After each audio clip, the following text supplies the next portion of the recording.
بسم اللہ الرحمن الرحیم۔ السلام علیکم ورحمۃ اللہ وبرکاتہ۔ میں آصف الرحمن الوی آپ کی خدمت میں حاضر ہوں۔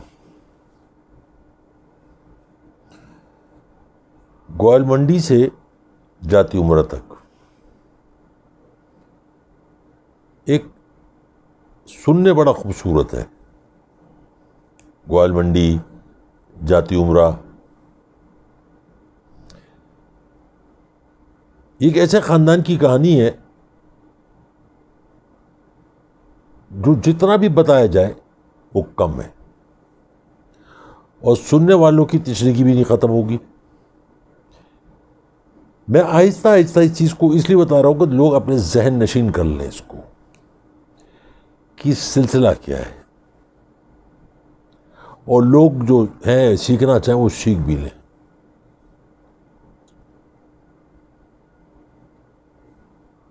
میں نے جیسے کل بتایا کہ کھیتی باڑی کے اوزاروں سے، گھوڑے کی نال لگانے سے، گٹروں کے ڈھکنے اٹھانے سے، چورانے سے، ریل کی پٹڑیاں، اس طریقے سے زندگی آگے بڑھی، یہ ترقی بھی ہوئی۔ وہ پان منڈی کا وہ جو اسحاق ڈار ہے جس کے باپ کا کام سائیکلوں کی دکان تھی، وہ بھی اس گروپ میں شامل ہوا، تو شیطانی دماغ ایک ساتھ ہو گئے۔ وائٹ کالر کرائم ہوتا کیا ہے؟ آپ نے قتل کیا، لاش مل گئی، اوزار مل گیا، ملزم پکڑا گیا، اس سے تفتیش ہوئی، اس نے جرم کا اعتراف کر لیا۔ یہ تو ہو گیا ہارڈ کور کرمنل کی بات، یہ کرائم ہو گیا۔ وائٹ کالر کرائم ہے کیا؟ یہ وہ چیز ہے جو آپ کو دکھ سب رہا ہے لیکن آپ دوسرے کو دکھا نہیں سکتے۔ مطلب ہم سب دیکھ رہے ہیں کہ ہمارے ساتھ کیا ہو رہا ہے، مگر ہم کسی کو بتائیں کیا کہ یہ کیا ہو رہا ہے۔ انہی کی کھیلوں میں بہت سارے کیسز ایسے ہیں، جیسے بینکوں سے لون لیا، دنیا لیتی ہے، انہوں نے بھی لیا، پراپرٹی کی ویلیوشن ہوئی، آلریڈی 60% ایکسٹرا اس کی ویلیوشن کرائی گئی، اس پہ پیسے لے لیے گئے، استعمال ہو رہے ہیں۔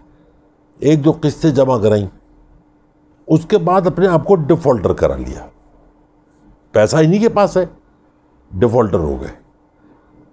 پھر وہ قرض ادا کرنے کے لیے دوسرے بینک سے مزید قرضہ لیا، وہ پیسہ بھی انہی کے پاس ہے، ڈیفالٹر ہو گئے۔ کمال یہ تھا کہ اگر میں یا آپ میں سے کوئی ڈیفالٹر ہو تو بلیک لسٹ ہو جائے گا، اس کو پھر کوئی بینک پیسہ نہیں دے گا، مگر ان کو ملتا تھا،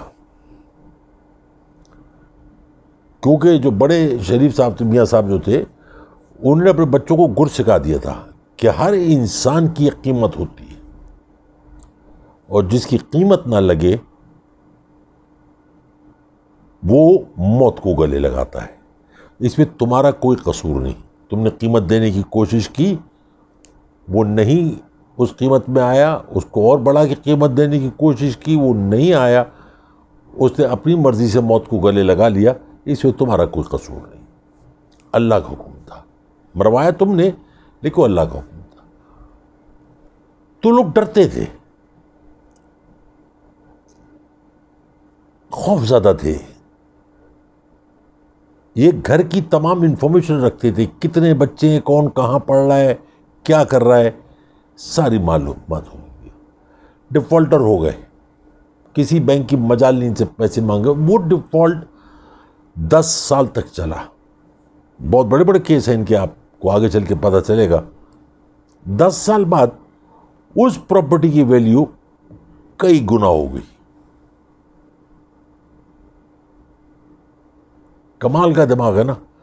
اب انہوں نے بینک کو خط لکھا، اوپر ہیڈ آفس سے بات کی، نیچے بینک سے بات کی کہ جی ہم آپ کی پیمنٹ کرنے کو تیار ہیں،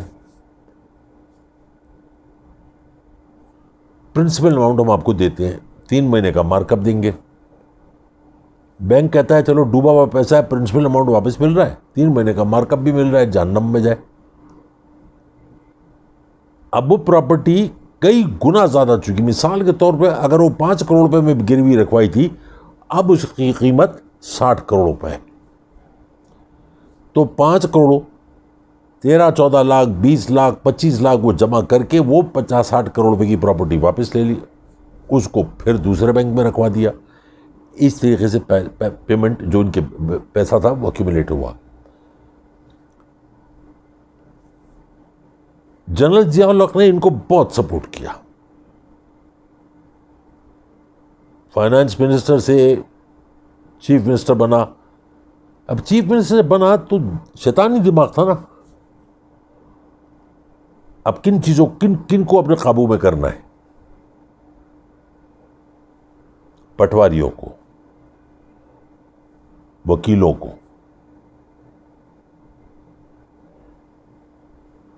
باقی commissioner oath commissioner deputy commissioner سارے ان کے اپنے لگائے ہوئے، بینکس آلریڈی ان کے قابو میں تھے۔ ایک ایسا مافیا جو اوپر سے صاف ستھرے کپڑے پہنا ہوا ہے لیکن روح اس کی غلیظ ہے، بدبودار روح ہے۔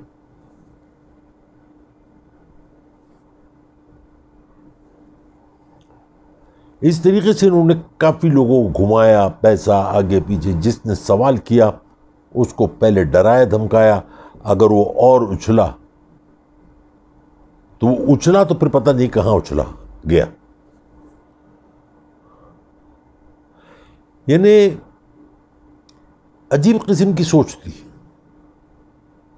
کھانا دیکھ لیں تو کھانے پہ ایسے ٹوٹتے تھے جس سے نعوذ باللہ یہ آخری رزق ہے، اس کے بعد رزق نہیں ملنے کا۔ گھر میں اپنے لیوش کھانا بنتا تھا، لیکن جو ان کے محافظ تھے، جو ان کے ملازمین تھے، ان کے لیے لنگر، وہ بھی سرکاری خرچے پہ۔ خیر، ابھی تو میں جاتی ہوں، میرا گیا ہی نہیں ہوں، ابھی تو باہری بار بات کر رہا ہوں۔ یہ دوسری پارٹی کے سیاستدانوں کو توڑنا، کیونکہ یہ تو ایسے اپنے آپ کو بنا کے بیٹھ گئے تھے کہ اب ان کے کوئی نہیں ہے، کوئی اور سوچ بھی نہیں سکتا، لیکن اللہ کا ایک نظام ہے۔ جنرل ضیاء الحق کے فوراً بعد ان کو خوف ہوا کہ اگر کوئی سر پھرا بھٹو کی طرح آ گیا اور پیسہ، انہوں نے فوراً اپنا پیسہ قطر اور یو اے ای شفٹ کیا، ہنڈی کے ذریعے، بینکوں کے ذریعے نہیں، ہنڈی کے ذریعے پیسہ چلا گیا۔ پھر ان کو حکومت آتے گئے، اب ان کو یہ پتہ تھا کہ یہ پیسہ یہاں کمانا اور یہاں رکھنا خطرے سے خالی نہیں۔ 92 میں غالباً جب نواز شریف کا دور آیا تو ایک لا پاس کیا گیا کہ باہر سے پیسہ جو بھی لائے گا اس سے کوئی سوال جواب نہیں کیا جائے گا، اور وہ جب چاہے اپنا پیسہ منافع کے ساتھ باہر لے جائے۔ تو وہاں سے پیسہ جو ان کا تھا اس کو ولایا گیا، یہاں جو اور حرام کمایا تھا اس کے ساتھ ملایا گیا، اور اس کو کیونکہ قانون اس کو پھر واپس بھیج دیا گیا۔ یہ ہے وائٹ کالر کرائم، کہ قانون کے اندر رہ کے گند اٹھاؤ اور کھیلو۔ آپ بھوکے رہیں گے، آپ بھوکے رہیں گے، آپ بھی بھوکے رہیں گے، میں بھی بھوکا رہوں گا۔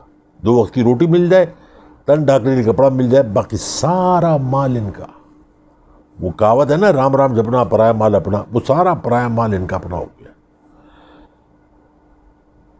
یہ سلسلہ چلتا رہا، قانون بنتے رہے، عوام کے لیے نہیں بنے قانون،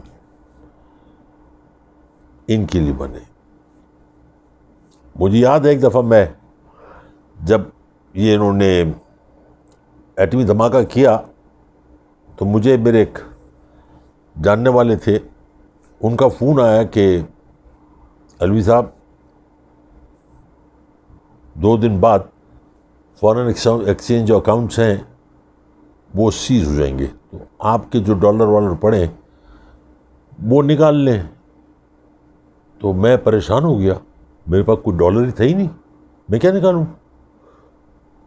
اور جو میرے جاننے والے تھے، میں نے اپنے جاننے والے بھی اپنی جیسے رکھے تھے کہ میں ان کے چکر میں نہ کہیں تمبو ہو جاؤں کبھی، تو وہ بھی ایسے ہی تھے، ان کے پاس بھی ڈالر نہیں تھے. تو ہم لوگ رات کو بیٹھ کے سوچ رہے تھے کہ یار اب کتنا ڈالر. تو پتہ چلا 2 لوگوں میں بھی جانتا ہوں کراچی میں جو ان کی پارٹی کے تھے اور انہی کے لوگ تھے، پتہ چلا ملینز آف ڈالر بینکوں سے غائب ہو گیا. غریب لوگوں کے، جس نے $2,000 پڑے تھے، جس کے پاس $10,000 پڑے تھے، کاروباری لوگ، وہ سارے فریز ہو گئے.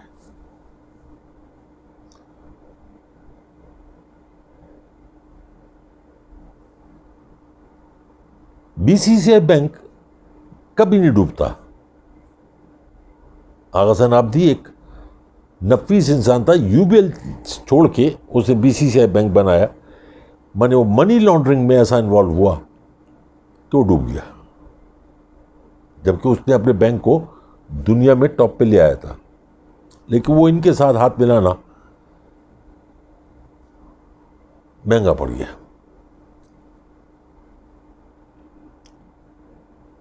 ان کو احساس ہوا کہ عربی جو ہیں ان کی کھوپڑی کسی لمحے بھی خراب ہو سکتی ہے، اور وہ اپنا حصہ بھی مانگتے ہیں حرام کی دولت میں سے، اور وہ خرچہ بھی مانتے. انہوں نے وہ پیسہ سعودی عرب سے، UAE سے، قطر سے، بحرین سے، عمان سے، سارا پیسہ یورپ، امریکہ، جہاں پہ آپ کمپنی خریدیں اور اپنی بلیک منی کو آپ، وہ پھر پاناما بن کے سامنے آیا. اچھا، جاتی عمرہ جو شہباز شریف صاحب کا دور تھا، تو بڑی عجیب و غریب کہانی ہے کہ رائیونڈ جو تھا وہ لاہور کا حصہ تھا، لاہور کے اندر تھا. اچانک ایک دن اعلان ہوتا ہے کہ رائیونڈ کو لاہور سے باہر کر دیا گیا. اب وہ ایک الگ علاقہ ہو گیا، اور اس کو انہوں نے گرین لینڈ، یعنی وہاں پہ کنسٹرکشن نہیں ہو سکتی سوائے ان کے، اور کوئی نہیں کر سکتا. اب جن لوگوں نے اپنی پینشنوں میں کمیٹیاں ڈال کے، وہاں پیسے ڈال کے پلاٹ لیے تھے، وہ سب پھنس گئے. وہاں پہ کنسٹرکشن نہیں ہو سکتی. بہت ساروں کو میں جانتا ہوں. انہوں نے اپنے پلاٹ کوڑیوں کے بھاؤ بیچے، جو سارے کے سارے جاتی عمرہ کے اندر آ گئے. دماغ دیکھا آپ نے؟ کتنا شاطر دماغ تھا، غریب کو کچل کے رکھ دیا. آج یہ جو چیختے ہیں نا، روتے ہیں، یہ ہو گیا، وہ ہو گیا، کچھ نہیں ہو گیا. غریب نہیں رو رہا، غریب نہیں چیخ رہا. اس طریقے سے جاتی عمرہ کا محل کھڑا ہوا. وہ جو باؤنڈری وال ہے اس کی،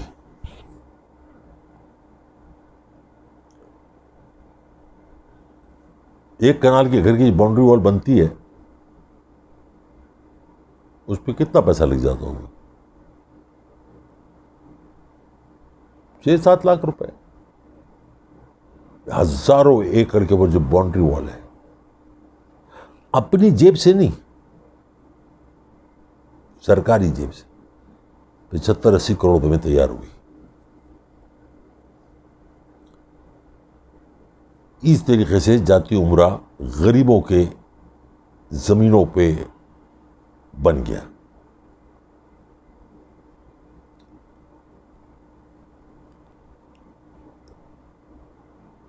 یہ جو اس طریقے سے انہوں نے جو سارا کام کیا، اس میں بہت سارے، میں کچھ نکالے ہیں، میں پھر کسی اور ویڈیو بتاؤں گا. کئی لوگ یہ جو کہتے ہیں نا کہ لاپتہ افراد، ان کے دور میں اگر آپ دیکھیں تو سینکڑوں کی تعداد میں لاپتہ افراد ہیں. مرڈر انہوں نے خود کرائے. عابد باکسر کی مثال لے لیجئے، اور بہت ساروں کی مثال لے لیجئے. ان کے دور میں جتنے ریپ ہوئے ہیں، وہ ان کے MP MNA ریپ میں انوالو تھے. ابھی آپ نے کچھ عرصے پہلے دیکھا تھا، ان کے دور میں چمبا ہاؤس میں ایک MPA ماری گئی تھی، اس کا ریپ ہوا تھا. مگر یہ چھوٹی موٹی چیزیں ان کے لیے، اس سے کوئی غریب مرتا ہے مر جائے. انہوں نے لوگوں کی زمینوں پہ، آپ ان کے جو ایم این ایم پی ہیں ان کی زمین دیکھ لیجیے. کل تک جو شخص کا باپ اور چاچا اور تایا سر پہ گٹھڑی رکھ کے کپڑے بیچا کرتے تھے، آج وہ بھی ارب پتی ہیں. خیر کیونکہ یہ ویڈیو صرف انہی سے منسلک ہے تو ان لوگوں کا نام لینا فضول ہے. ان کو جب یہ شک ہوا کہ عربی جو ہمارے ساتھ یہ کریں گے، انہوں نے اپنی دولت باہر بھیج دی. اچھا، اس دولت کو، اس سے جو عمارت کھڑی ہوتی ہے، جو امپائر کھڑی ہوتی ہے، بہت شاندار، بڑی مضبوط، شیشے کی، نیچے سے لے کے اوپر تک ایون فیلڈ جیسے اپارٹمنٹ جہاں اندر فرنیچر ہی اربوں کا ہے. آپ میں سے کسی کو پتا ہے کہ یہ جو جاتی عمرہ کے رئیس ہیں، جو ہندوستان میں بہت امیر کبیر لوگ تھے، خاندانی رئیس تھے بقول ان کی صاحبزادی کے، وہ جب پاکستان آئے اور پاکستان میں جب بھی رہے، بقول ان کے کہ بہت امیر و کبیر لوگ تھے، لیکن میری پوری زندگی گزر گئی. کراچی کا رہنے والا ہوں، کراچی پیدا ہوا، تعلیم حاصل کی. ان کا نام، اتنے امیر تھے یہ، ان کا نام کبھی بھی 22 خاندان میں نہیں آیا. کیونکہ پاکستان کا نام جب آتا تھا تو 22 خاندانوں کا نام آتا تھا. رئیس لوگ تھے، فیکٹریاں لگائیں، انڈسٹریاں لگائیں. جو وہاں سے بھی آئے تھے ان کے، کیونکہ ان کے پاس ثبوت تھے، ڈاکومنٹ تھے، تو انہوں نے کلیم میں بھی اچھا خاصا لیا، زیادہ بھی لیا. لیکن 22 خاندانوں میں ان کا نام کبھی بھی نہیں آیا. 22 کو مارو گولی جی، 222 میں نہیں آیا، اس کو بھی گولی مار دیتے ہیں. بہت بڑے لوگ تھے نا، 222 پہ کہیں گے، 2222 پہ بھی نام نہیں آیا ان کا. یہ اتنے امیر لوگ تھے.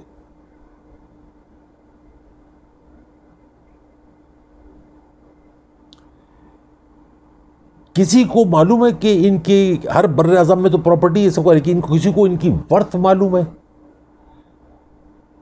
24,000 ارب ڈالر سے زیادہ کی ان کی ورث ہے،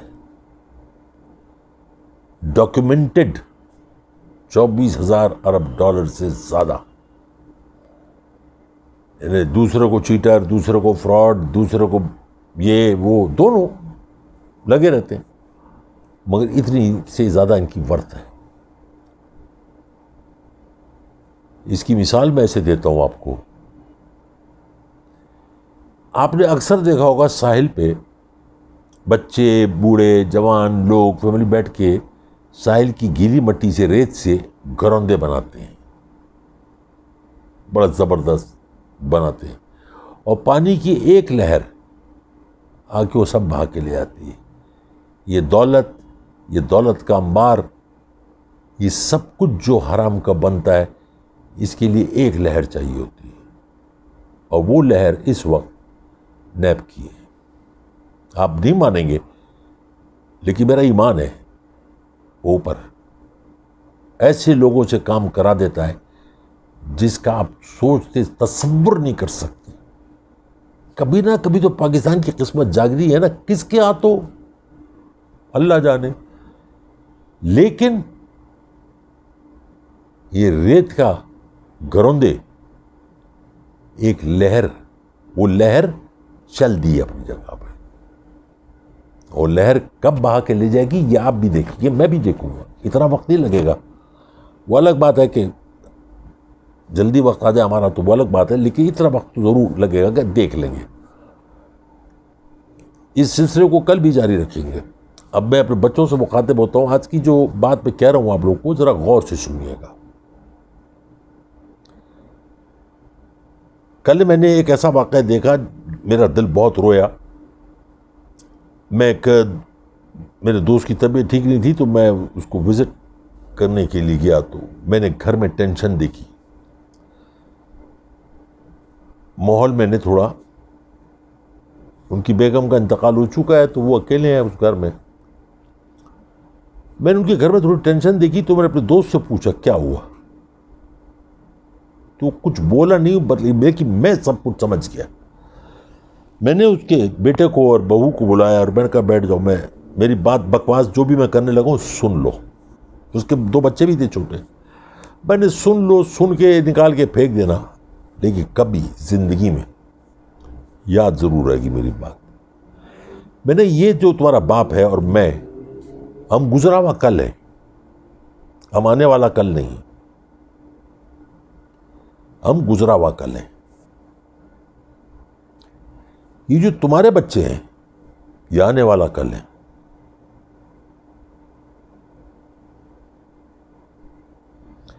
لیکن ہم جو گزرا ہوا کل ہے، آنے والا کل ہے کہ ہم آج ضرور ہیں. ہمارے آج کو دیکھ کے تم کل اپنا آنے والا کل دیکھ لو. جو تمہارا جی چاہے وہ کرو. میں نے اپنے دوست سے کہا کہ میرے گھر کے دروازے تمہارے لیے کھلے ہیں. دونوں میں بیوی بیٹھے، شاید میری بات ان کو دل کو لگی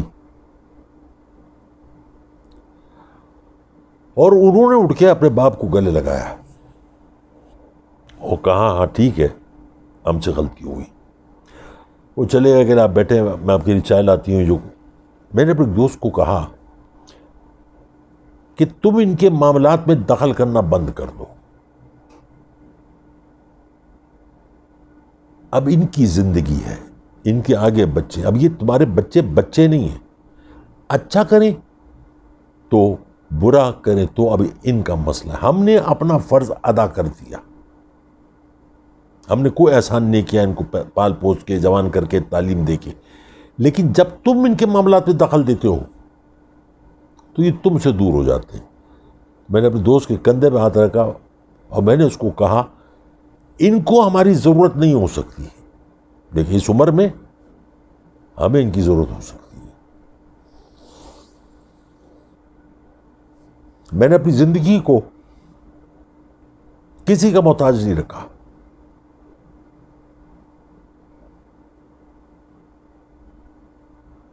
صرف اللہ کے آگے. میں نے کبھی کسی سے کوئی امیدیں نہیں وابستہ کی، صرف اللہ سے. اور اللہ سے جب بھی مانگا تو میں کہا یا اللہ شاندار موت دینا، کسی کا محتاج نہیں کر رہا. اپنی دعا میں یاد رکھیں. بہت سارا پیار، بہت ساری محبت، بہت ساری دعائیں. السلام علیکم ورحمۃ اللہ وبرکاتہ.